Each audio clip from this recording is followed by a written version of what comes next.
Guys welcome to my channel. आज चाहिँ म तपाईँहरूलाई देखाउँछु कि मेरो 8 आवर्सको ड्युटीमा म के काम गर्छु भनेर हो कि। सो मेरो चाहिँ ड्युटी 3 PM देखि 12 PM सम्म हो। आजकल चाहिँ गरमले गर्दा हाम्रो सिजन एकदमै डाउन छ, गेस्टहरू कोही पनि आउँदैन, सो हाम्रो काम पनि बेसी हुँदैन। मर्निङको गेस्टहरूले चाहिँ मलाई सबै डिटेल्स दिएर जान्छ होइन, यति क्रेडिट भयो, यति क्यास छ, यति डिस्काउन्ट, अनि सालाबाद नुनु अनलाइनहरू यति भयो भनेर जान्छ होइन। अनि त्यहाँदेखि चाहिँ रेस्टुरेन्ट हाम्रै हो भने पनि हुन्छ, किनभने स्टाफै छैन हो। मेरो एउटा साथी माथि अनि म तल, बस त्यति नै हो। अब आज मैले यो केकहरूबाट केही सेल्स गर्छु कि गर्दिनँ, या मेन कोर्सबाट केही सेल गर्छु कि गर्दिनँ देखाउँछु ल गाइस। अहिले चाहिँ उज्यालै छ, अब एकछिनमा अँधेरो हुन्छ। मेरो जबको मोस्ट डिफिकल्ट पार्ट भनेको चाहिँ टु फाइन्ड द चेन्जै हुँदैन। आयुष्मान भवले र यो घरमा छ नि, यो रेस्टुरेन्टमा 1 रुपियाँ पैसा चेन्ज गर्ने छैन, जहिले पनि छैन भन्छ। 100 पनि हुँदैन, यो 200 को त मेरो साथीले लिएर आउँछ नि। कहाँ छ अब मलाई हेर्नुपर्छ, खोज्नुपर्छ। वालेकुमा hello bro, you have change bro न भन्दैछ। सबैले कार्डबाट पे गर्छ होइन, अनि एउटा दुइटा निक्लिन्छ क्यासमा पे गर्ने। हेर्नु न बिचरा मेरो साथी चेन्ज खोज्नु गएको, त्यहाँ काउन्टर छ नि त एउटा। त आइसक्रिम सपबाट पनि दिन्छ है।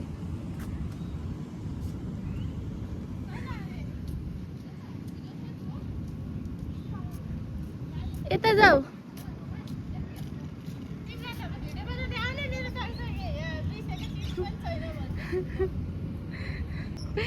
आइसक्रिम सपमा पनि छैन रे भगवान्। लिएर आएछ है साथीहरू। 57 मा कसले दियो? 7 रियल दिनु ल, खुलुतमा गएर लिएर आएको। Thank you so much. Okay, now I have a guest and they ordered tea and the food. म चाहिँ तपाईँलाई देखाउँछु। टी बनाउनु यति सजिलो छ होइन, यहाँ चाहिँ लुज टी लिफ हाल्नुपर्छ, अनि गेस्टलाई चाहिँ मिन्ट चाहिन्छ अरे, त मिन्ट हाल्नुपर्छ, अनि तातो पानी हाल्नुपर्छ, रेडी भइहाल्छ। यो टीको नाम चाहिँ इङ्ग्लिस ब्रेकफास्ट टी हो यहाँ चाहिँ। अनि सर्भ गरेको त अब देखाउनु सक्दिनँ होइन, गेस्टहरू आएर पिएको नि त।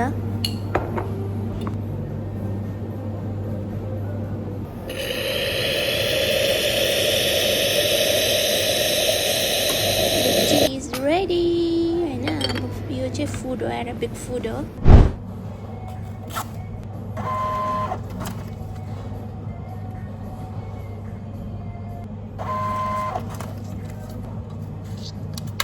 ल गाइस, अघि देखाएको केकहरूबाट सबभन्दा फर्स्ट चाहिँ स्नो वाइट सेल भएको छ।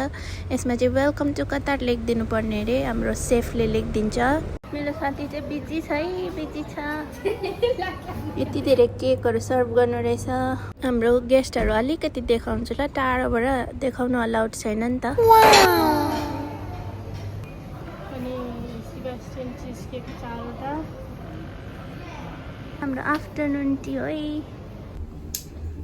सो प्रायः जस्तो गेस्टहरू चाहिँ माथि जानु मन पराउँछ, बिकज माथि चाहिँ हाम्रो सी भ्यूहरू छ नि त, अनि तलबाट चाहिँ मैले चाहिँ त्यति साह्रो गेस्टहरू हेर्नु पर्दैन। 1-2 जना मात्रै तलै बस्छु भन्छ, नत्र चाहिँ लाइक 90% चाहिँ माथि जान्छ। आइडलको अप भन्छ गेस्टहरू, मलाई पनि त्यस्तै चाहिने होइन। गाइजहरू हेर्दै हेर्दै अँधेरो पनि भयो आउटसाइड। हेर्नुहोस्, हाम्रो माथि चाहिँ गेस्ट छ, तल चाहिँ गेस्ट छैन हो।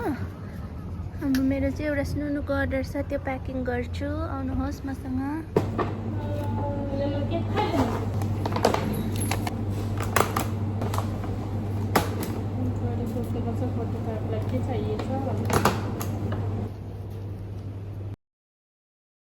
अब अर्को गेस्टलाई चाहिँ ह्याप्पी बर्थडे लेखिदिनु पर्ने अरे, अनि हामीले चाहिँ धेरै केकहरू सेल गऱ्यौँ आज। सो गाइजहरू, वी आर अलमोस्ट डन होइन। अब बिस्तारै क्लोज गर्नुपर्छ। 10 बज्यो होइन। भर्खर खाना खाएर चाहिँ लिपस्टिकहरू सबै उडेछ। खाना पनि कस्तो स्पिड खानुपर्छ गाइजहरू, यहाँनिर कोही रिप्लेसमा बसिदिने हुँदैन नि त होइन। अनि त्यहाँदेखि वासरुम जाँदा पनि कसलाई यहाँ राखेर चाहिँ वासरुम जानु, भागेर जानुपर्छ, भागेर आउनुपर्छ गाइज। काम पनि हुँदैन, फुर्सद पनि हुँदैन नि, कुकुरको त्यस्तै हो। आजकल चाहिँ मैले 2टा सिरियल हेर्दैछु कि पाकिस्तानी ड्रामाहरू। एउटाको नाम चाहिँ बस तेरा साथ हो, अनि अर्को चाहिँ आपकी इज्जत होइन। अब म ड्रामा हेर्छु नि 2-3 घन्टा. After that we will close and go home guys. So guys अब चाहिँ 12 बजे होइन, हामी चाहिँ छिटो क्लोज गर्नुपर्छ अनि घर जानुपर्छ होला. गाइजहरू नाइट सिफ्टमा सबैभन्दा मन नपर्ने कुरा सेयर गर्छु ल आज. कति गेस्टहरू चाहिँ 11 अब 12 बजी बन्द हुन्छ होइन, हामी 11:30 सम्म त गेस्ट एक्सेप्ट गर्नुपर्छ नि त. अनि 11:30 मा आइदिन्छ होइन, त्यति बेला आएर अनि मेन कोर्सहरू अर्डर गरिदिन्छ. हामी चाहिँ अलरेडी इन्फर्म गर्छौँ होइन.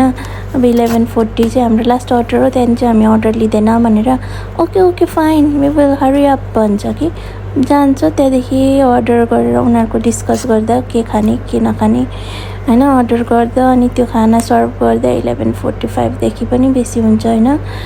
र पनि बिस्तारै गफ गरिरहन्छ, यस्तो रिस उठ्छ. त्यो बनाउँदा बनाउँदै घर जाने बेला पनि भएछ. आज चाहिँ म ओभर एक्साइटेड छु किनभने भोलि मेरो छुट्टी हो नि त. कोही बेला चाहिँ भोलि छुट्टी हो भनेर आज एक्साइटमेन्टमा कामहरू के गर्नु बिर्सिन्छु म त. बाई, भोलि मेरो छुट्टी गाइस. अब 2 दिन हेर्नु पर्दैन, मेरो बुढा त आएर बसिरहेको रहेछ त. ऊ कसको बस हो त्यो? ल मेरो साथीहरू, मेरो माइलुसँग भेटाउँछु ल तपाईँहरूलाई. मलाई लिनु आइपुगेछ. अनि जहिले पनि किन भिडियो नबनाएको अल्छी नि भन्छ नि त हो. हेलो मुझे how are you? How are you? कमान अच्छा. आज छुट्टी है. बाय गाइस बोल दो माइलू.